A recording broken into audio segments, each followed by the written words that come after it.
Good morning, friends. So in this session we are going to see about the various pre-independent legislations, that is starting from 1973 Act and 1984 Pitts Act, 1909 Marley Minto Act, 1919 Montague Clemens Ford Act till 1935, which are all the major acts, pre-independent legislatures wherein UPSC has been asking question repeatedly. So this session also will guarantee you 2 marks, because in most of the cases, that is in 90% of the UPSC question paper, UPSC civil service question papers, hardly in 1 or 2 years they would have missed the pre-independent legislature, but in almost all the years they are asking one question from this area. So it is on that basis I have dedicatedly making a session on pre-independent legislations. So let's look into the class. First, Regulating Act of 1973. Now before going into the session, I would like to make one thing clear, that all the points which has been given in this session is very important. Why I am saying is that I have not cut, copy, paste anything from anywhere. I have created or written or typed this content which is very necessary and which might be very potential for us being asked in the UPSC questions. So based on that, every sentence in this is a important sentence. So you should not leave any sentence from this session. So let's see Regulating Act of 1973. The Regulating Act of 1973 brought Governor General of Madras and Governor General of Bengal under Governor General of Madras and Governor General of Bengal was brought under the Governor General of Bengal. So Governor General of Bengal was made as the superior, and Governor General of Madras and Bombay was made subordinate to him. That is in this Act, Regulating Act of 1973. Then it addresses the problem of dual system of governance initiated by Lord Clive. Brought the affairs of company under the control of British Parliament. So it is in this Regulating Act of 1973, through this the affairs of the company was brought directly under the control of British Parliament. So it is a very important point. It puts an end to the arbitrary rule of company and provides a framework for all future enactments. So arbitrary rule of the company comes to an end because it is now being brought under the direct control of British Parliament. It designated the Governor of Bengal as the Governor General of Bengal, and created Executive Council of 4 members. We need to remember this also. So Governor General of Bengal was renamed as Governor General of Bengal, and Governor General of Bengal became the supreme authority, under which Governor of Bombay and Governor of Madras became the subordinate to Governor General of Bengal. Then for Governor General of Bengal, he had an executive council consisting of 4 members. So that was also made in 1973 Act. Then establishment of Supreme Court in Calcutta, comprising of 1 CJI and 3 other judges. So this can also be asked in question. Establishment of Supreme Court in Calcutta was possible through Regulating Act of 1973. Yes. Now it prohibited, 1973 Regulating Act prohibited the servants of the company from engaging in any private trade or accepting presents or bribe directly or indirectly from the natives. Then it requires the Court of Directors, governing body of the company, that is Court of Directors, to report on its revenue, civil and military affairs in India. To whom? To the British Parliament. The Governor General was made powerless because the council was made supreme power, was given supreme power. That is, we saw that Governor General of Bengal was assisted by a 4-member executive council. So because of that executive council, the power of Governor General became lesser. However, this was corrected in Pitt's India Act of 1784. So what is Pitt's India Act of 1784? What are the provisions of Pitt's India Act of, important provisions of Pitt's India Act of 1784 from exam point of view? It distinguished between commercial and political functions of the company. So it demarcated what are the commercial functions and what are the political functions of the company. Then it allowed the court of directors to manage the commercial affairs, but created a new body called as board of control to manage the political affairs. So we need to remember, in Pitt's India Act, court of directors and board of control. So court of directors, what it managed? It managed commercial affairs. Board of directors, it managed political affairs. So this is a potential question area. They can twist, that is, they can just interchange this, that court of directors, and link it with political affairs, and board of directors with commercial affairs. No. So this we have to be very clear, that is, court of directors looked into the commercial affairs, whereas board of control looked into the political affairs. Thus it established a system of double government. It empowered board of control to supervise and direct operations of civil, military, government and revenue of the British possessions in India. So board of control had a higher authority in companies' affairs. What is the significance of Pitt's India Act? It, for the first time, companies' territories in India were called as the British possessions in India.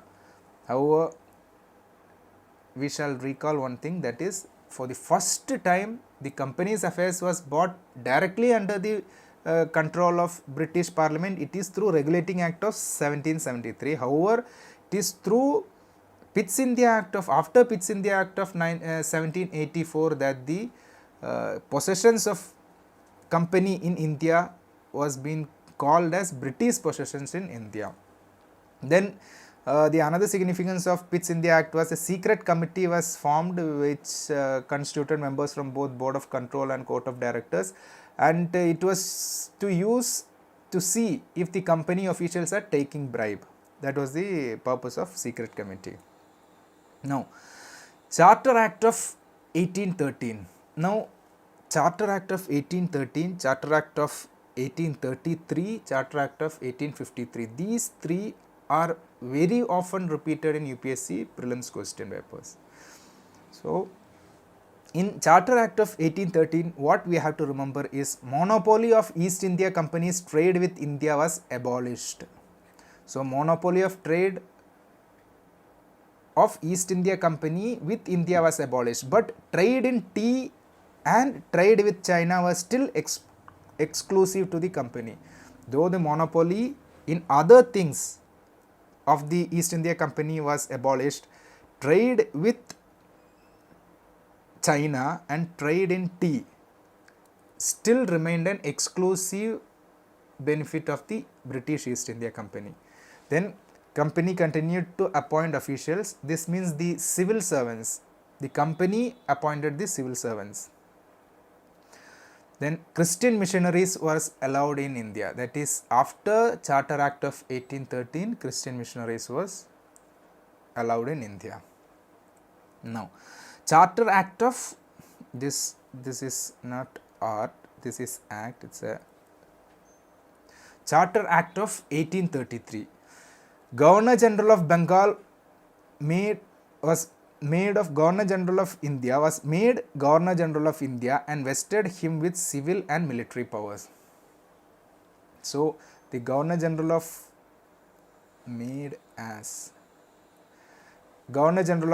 Bengal was made as Governor General of India, and all the powers was vested with him. And earlier we saw that in Regulating Act of 1773, Governor General of governor of Bengal, governor of Madras and governor of Bombay was made subordinate to Governor General of Bengal. Now in Charter Act of 1833, what they are doing is Governor General of Bengal was renamed as Governor General of India. William Bentinck was the first Governor General of India. Then Act deprived governors of Bombay and Governor of Madras of their legislative powers. So this act removed the legislative power of Governor of Bombay and Governor of Madras. The legislative power now only lies with the Governor General of India. That is legislative power exclusive for Governor General of India. It entered the activities of East India Company as a commercial body which became a purely administrative body. That is, through Charter Act of 1833, it entered the company's activities as a commercial body and it purely turned to an administrative body. Attempted to introduce a system of open competition for selection of civil service and allowed Indians in all public offices, but this provision was abandoned after opposition from the Court of Directors.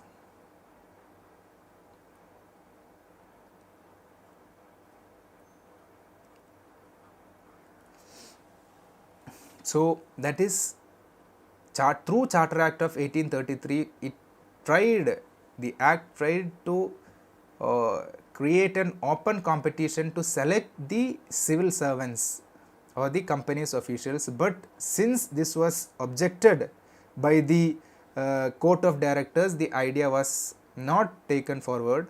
So in subsequent act, not in Charter Act of 1833, but in Charter Act of 1853, the open competition would have been open competitions would have been conducted for selection or recruitment of civil servants. Then another important point which we need to remember in Charter Act of 1833 is that the monopoly of trade with China and tea is also abolished.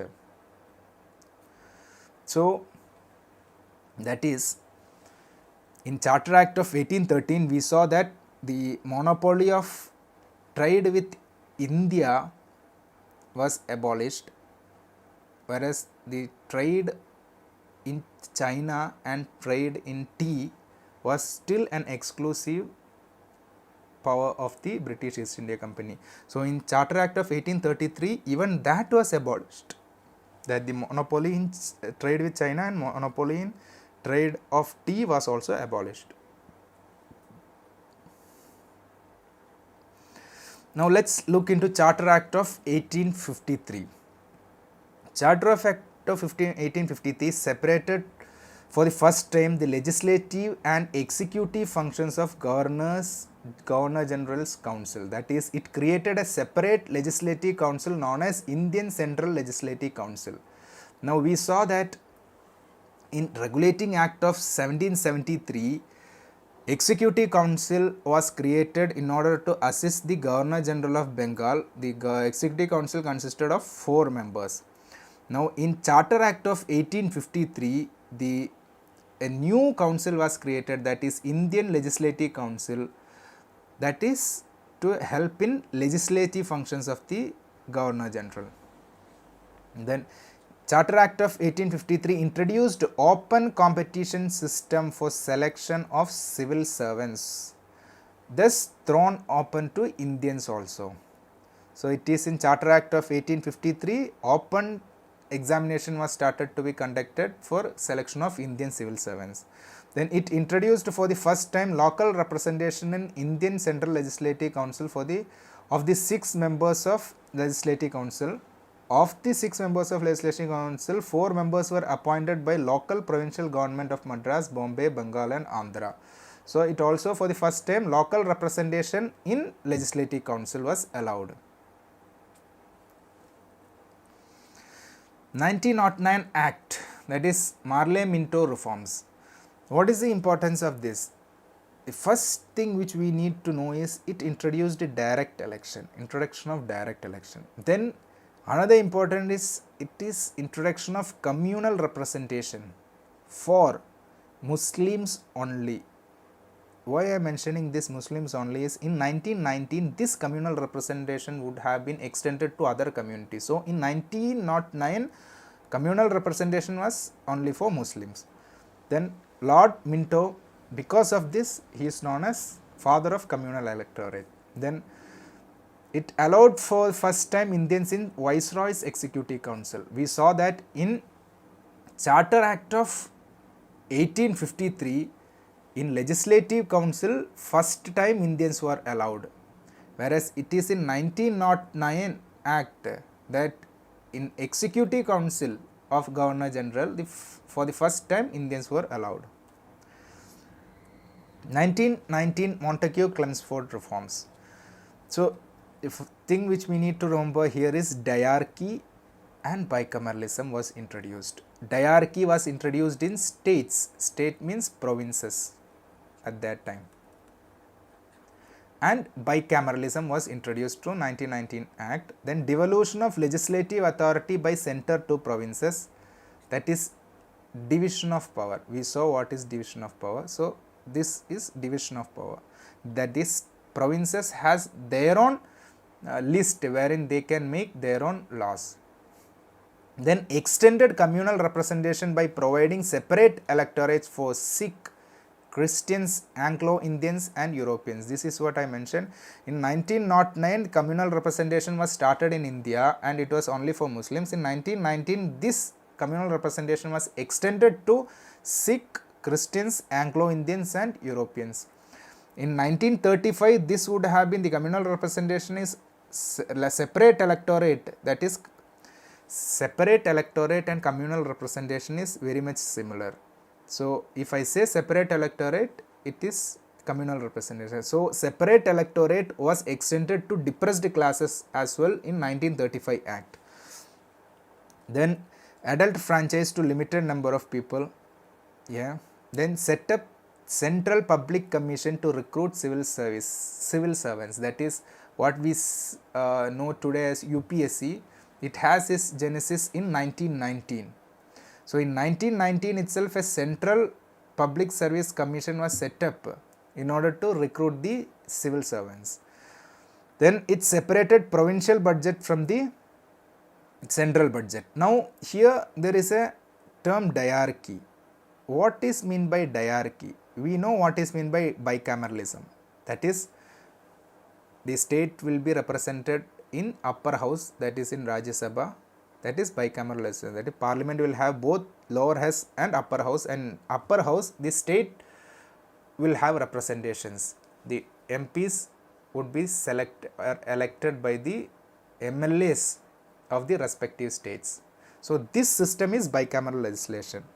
Whereas diarchy, what is diarchy? We will go into it in detail now. Diarchy means, let's say the topics on which the state can or the province can make law is divided into two, that is transferred list and the reserved list. This system is called as diarchy, dia 2, that is transferred list and reserved list.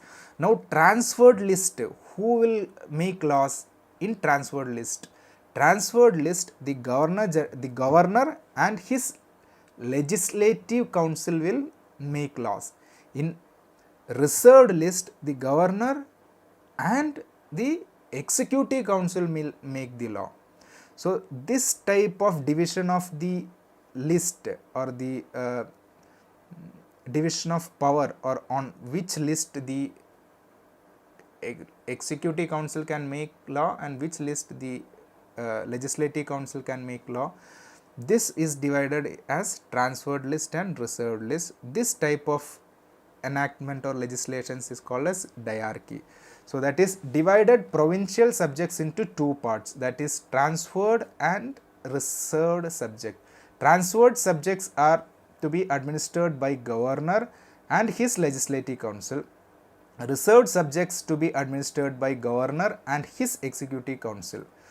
So, such type of governance is called as diarchy. Now, we need to remember one more thing, diarchy was introduced in states, provinces. That is a very important point, because it is there the question, the UPSC question area is that is diarchy. 1919 Montagu-Chelmsford Act, diarchy was introduced in provinces. So now let's get into Government of India Act 1935.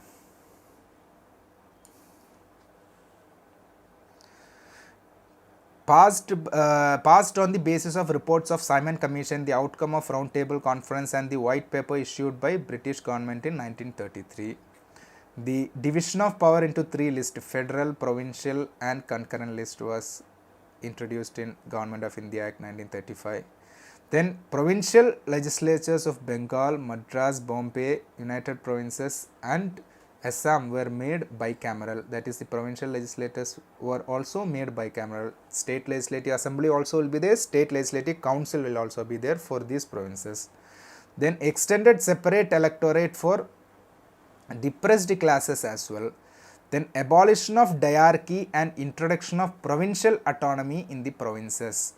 That is very important. We saw that in 1919 Montagu-Chelmsford, the diarchy was introduced in provinces. However, in Government of India Act 1935, the diarchy in provinces was abolished and autonomy, provincial autonomy in provinces was given. So that is what then introduction of diarchy at center. So